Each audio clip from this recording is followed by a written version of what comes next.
আসসালামু আলাইকুম, কেমন আছেন সবাই? অনেক দিন পর বাজারে আসলাম। আসলে আবহাওয়া মাঝখানে যে খারাপ অবস্থা গেছে, আমরা আসলে এর মাঝে আমাদের শরীরে কোলায় ওঠে নাই। তাছাড়া বাজারে ওইভাবে পেঁয়াজও ছিল না, তাই আমরা আসতে পারি নাই।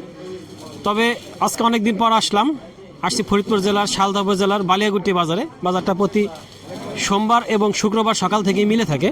প্রিয় দর্শক, বাজারের কথা বলার আগে বা পেঁয়াজের কথা বলার আগে একটা কথা বলি যে আমরা কিন্তু আপনাদের জন্য খাঁটি খেজুরের গুড়, খাঁটি মধু এবং খাঁটি ঘি সরবরাহ শুরু করছি।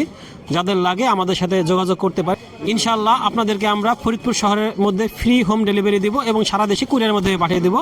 আমার সাথে আছে আব্দুল খালেক ভাই, পেঁয়াজের বড় ব্যবসায়ী এই অঞ্চলের।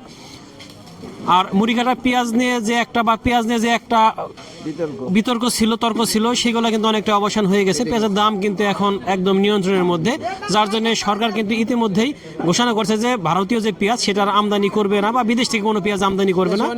আর দেশে পর্যাপ্ত পেঁয়াজ আছে। এই অঞ্চলে মূলত মুড়িঘাটা পেঁয়াজটা হয় না, আমাদের অন্য অঞ্চলে হয়। তারপরে এই অঞ্চলে একটা জিনিস দেখেন যে আমার খালেক ভাই কি পরিমাণ পেঁয়াজ ক্রয় করছে। এখানে দেখেন এত পেঁয়াজ ক্রয় করছে এই মুড়িঘাটা। তার মানে বুঝেন যে যেখানে পেঁয়াজই হয় না সেখানে এত পেঁয়াজ হয়েছে। তাহলে যেখানে পেঁয়াজ মূলত হয় সেখানের কি অবস্থা? যেহেতু আমরা একটু লেট করে আসছি, আজকে আমরা কোনো কৃষক দেখাতে পারতেছি না। আর মুড়িঘাটার পেঁয়াজের কৃষকরা সাধারণত ওইভাবে লাইন ধরে দাঁড়ায় না, ভ্যানে আসে বিক্রি করে দিয়ে চলে যায়। একটু আমাদের আব্দুল খালেক ভাইয়ের কাছ থেকে শুনি আজকে বাজারের পরিস্থিতি। ভাই আসসালামু আলাইকুম। ওয়ালাইকুম আসসালাম। অনেকদিন পর আপডেট, আপনারা সবাই ভালো আছেন? আলহামদুলিল্লাহ। আজকে পেঁয়াজ কিনছি 1600 থেকে 1700। আমদানি মোটামুটি ভালোই হইতেছে। গত হাটেছে আজকে তার ডবল আমদানি। কেমনি আমদানি হবে?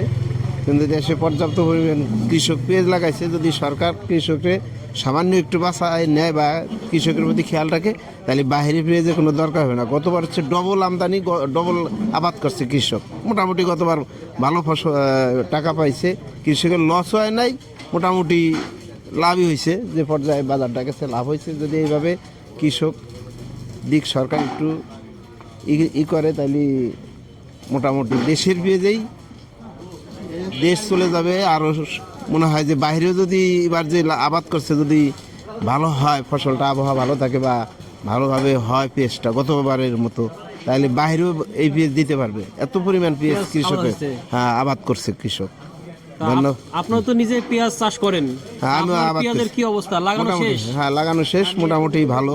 আর আপনার যেটা আর কি আমি বলি যে আপনি নিজেই যেমন গত বছর যা লাগাইছিলেন এই বছর কি তার থেকে বেশি নাকি? ডবল লাগাইছি। গতবার লাগাইছিলাম 6 বিঘে, এবার লাগাইছি 12 বিঘে। আপনি ডাবল লাগাইছেন, তার মানে আপনার এলাকার প্রত্যেক কৃষকেরই একই অবস্থা। তার মানে অনেক বেশি পেঁয়াজ এবার হবে ইনশাআল্লাহ।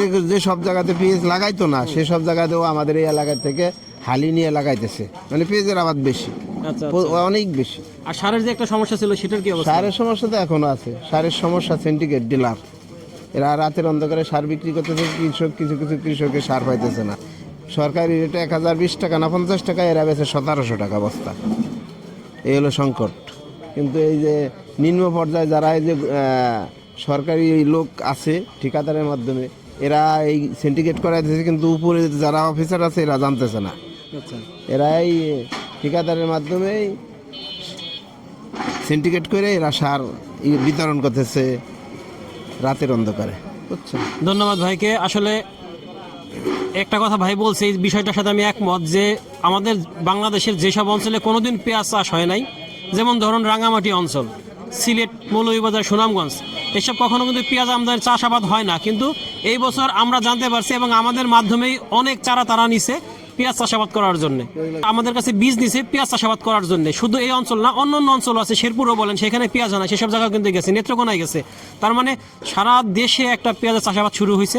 এতে কি হবে? আমাদের দেশের যে পেঁয়াজ উৎপাদন হবে তাতে আমাদের দেশের চাহিদা পূরণ হবে এবং অতিরিক্ত পেঁয়াজ কিন্তু আমরা বিদেশে রপ্তানি করতে পারবো। কারণ আমাদের দেশের পেঁয়াজের মান অন্য দেশের তুলনায় নিঃসন্দেহে অনেক ভালো।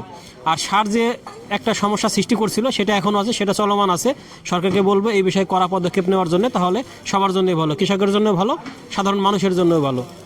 যেহেতু পেঁয়াজের কোনো সংকট নাই, তাই সরকার পেঁয়াজ আমদানি বন্ধ করছে। সরকারকে সাধুবাদ। আমরা চাই যে দেশের পেঁয়াজে দেশ চলুক, দেশের টাকা দেশে থাকুক। ধন্যবাদ সবাইকে। আল্লাহ হাফেজ।